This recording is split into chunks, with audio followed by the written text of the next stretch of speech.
I'm here to talk to you about the humanization of brands and the future of brands. And it's a big brands, we either love or hate them, but they're part of our life, right? So here's my premise today. I'm a grizzled old marketing guy.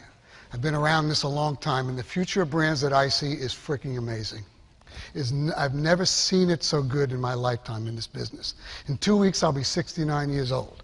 I've been at this for 47 years, worked on hundreds of brands, and the future is incredible. My frustration is I'm 69 years old. I'm not 29 and 39 like you. I don't have 25 years to make the most of this future. You do. So my goal is to impart some of my learnings and hopefully instill my passion in where this can go in you. So I'm going to talk to you about three things. First, the importance of humanization of brands and how it's raised the good to great bar to build brands today.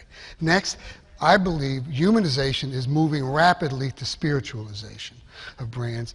And last but not least, the way to get there is by rediscovering the lost art of positioning in marketing today. So I'm going to talk, put your marketing heads, I'll do that. Now I'm going to give you a little look at the history of how I got here. And that's me in the middle. That's my employment picture from Benton & Bowles in 1965. I think you can tell a hell of a lot's changed over the last 47 years. But I've seen it all and done it all. In the other corner is a thing called asset-based thinking. I'm an asset-based thinker. I approach business and life through what's positive and working, not what's problematic and broken. I was lucky enough to meet a wonderful psychologist, Dr. Kathy Kramer, and we co-authored 3 books on that subject. The next thing is volunteering. I've been a volunteer for the American Heart Association for 10 years. Now I'm on their board, and it's taught me a whole new meaning of what mission means. And then I'm blessed. I'm privileged to be an adjunct professor at USC, in the Marshall School of Business. I'm in the classroom with the best and the brightest of the next generation every day. They're smart, they're savvy, they're principled, and they are expecting a hell of a lot from all of you. And then last is the mentors and people that I've met over the lifetime in this business. It's incredible what they've meant to me. And I think you can tell at my age, well, either my mentors are either all gone or on the golf course. So I've had to rediscover the whole notion of reverse mentoring and learning from younger people and what that can mean to me, especially in digital space. And I've been lucky. I've been embraced by people like Jeff, Chris Brogan, Liz Strauss, Brian Solis. They all taught me what they know, and I really am really grateful for them for doing that. So what I'm talking to you about is your curation of all of that over the years. And let me get started with where it means in terms of where the humanization has taken brands. Humanization has taken brands to something I call open book branding. That's where brands have got to be an open book. They've got to share everything with consumers and everybody involved with the brand. If you don't want to share it, don't do it. And that's quite different than the closed command and control way that brands have been built in the past. And that's a good thing, because open book branding leads to marketing at its best. Brands built on trust, transparency, and truth, and it's purpose, people, and passion behind the brands that drive it and that hang out with brands that drive it, that gets infused into the culture of companies. And culture, I believe, is the new marketing currency that's ahead of you. And I love what Tony Hsieh had to say about that, which was, culture is your brand. And the way to make the most of that is to get in touch with this, positioning.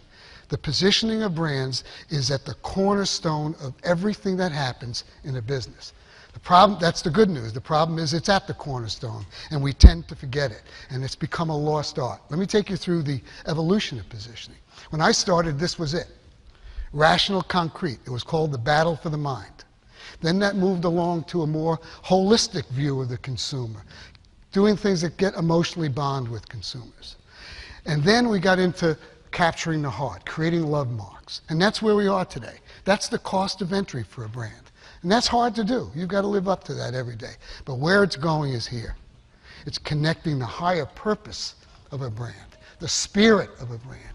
That's where brands are going to transcend. And what that means is brands have got to get in touch with their soul. They've got to understand their soul. And they've got to use that as the connection point for consumers, and then live by it and live up to it every day. And that, as they say in Brooklyn, ain't easy. So you got to do positioning with purpose and soul, the real raison d'etre and reason that you're there. And that is hard to get to, but once you get there, it's fabulous. I learned a lot about soul from my partner, Kathy Kramer. And she's a psychologist. She works on leadership training. She's done great work. And she has a course that she teaches called Leading with Substance, Sizzle, and Soul. Substance, your assets, your knowledge, all that stuff.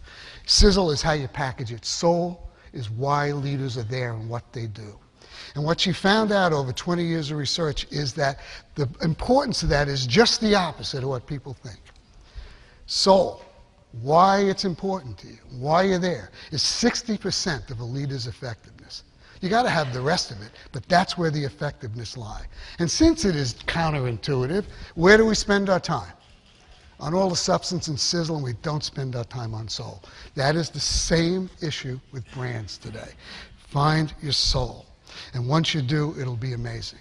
I've been inspired recently by some great work, a guy named Jim Stengel, ex-CMO of P&G. Get this book. It's terrific. It's called Grow. And he collaborated with Millward Brown. And what they did was they really identified the power of ideals as building a business, and how ideals drive great growth in companies, and how ideals unlock the code to 21st century business. And because I love this, what he says here, they enable life to influence business, and business to influence life. So what are ideals? The ideal is the brand's inspirational reason for being. It explains why the brand exists and what the impact is in the world. And when you put that down on paper, it is very hard. You got to do that in 10 words or 8 words. That is critical, but that is where it has to go. And what they did was they went back and looked at a 10-year study of hundreds of companies, and they put a metric on it about how these companies went to market and what their performance is. And he put together something called the Stengel 50. It's companies that range from Apple to Red Bull to Zappos. And they found that companies that are ideals driven and get it and take it to market perform in the marketplace on every measure by a ratio of 3 to 1 over companies that don't. I don't know about you, but that's a hell of an incentive to me. And I love what they did when they put a metric on it. And what Jim said too is ideals are not proprietary, but the way you bring it to the market is. That's where you make your mark, and that is positioning. And that is in how you go to the market, the mindset you take to the market.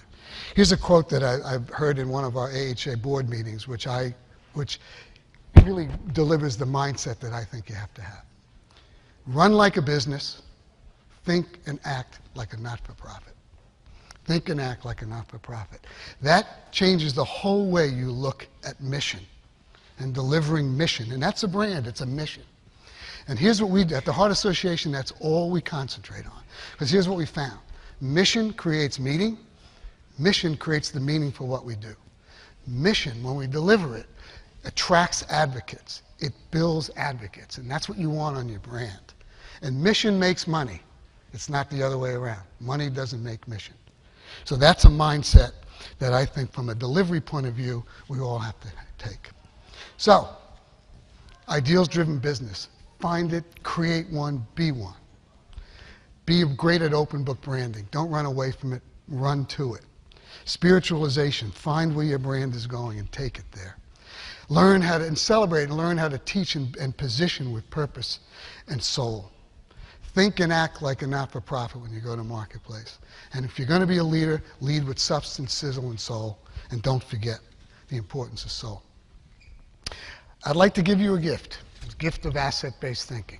Kathy Kramer and I took our book, which is a great book, visual as heck and nice, and we created an iPad app.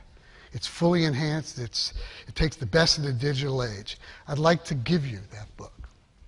Email me or DM me your email address. You have to have an iPad, unfortunately. Doesn't everybody have an iPad? And I will send it to you. I think it'll help you in the way you look at developing your brands. And then the other thing I'd like to do is just leave you with a final thought. We are empowered with so many wonderful things that digital and technology have given us. And the one thing that I've really come to realize in my dotage is that all of that's only as good as the idea that you deliver to the marketplace and the people that use those tools. And there was a great guy that excuse me, I worked with way early on in my career, named Bill Bernbach at the old Inn in Bernbach. And he had this quote. Whoops, where is it? An idea can turn to dust or magic depending upon the people that rub against it. The people that rub against it. So if you want to build a great brand in the future, follow what I talked about. But also, be a magician. Hire magicians. Surround yourself with magicians. Sleep with magicians. Be a magician. Get people around you that are going to draw the magic out of your business and your brand. And I know when you do, you all will create great brands in the future. Do it. Be magicians. Thank you very much. I really appreciate it.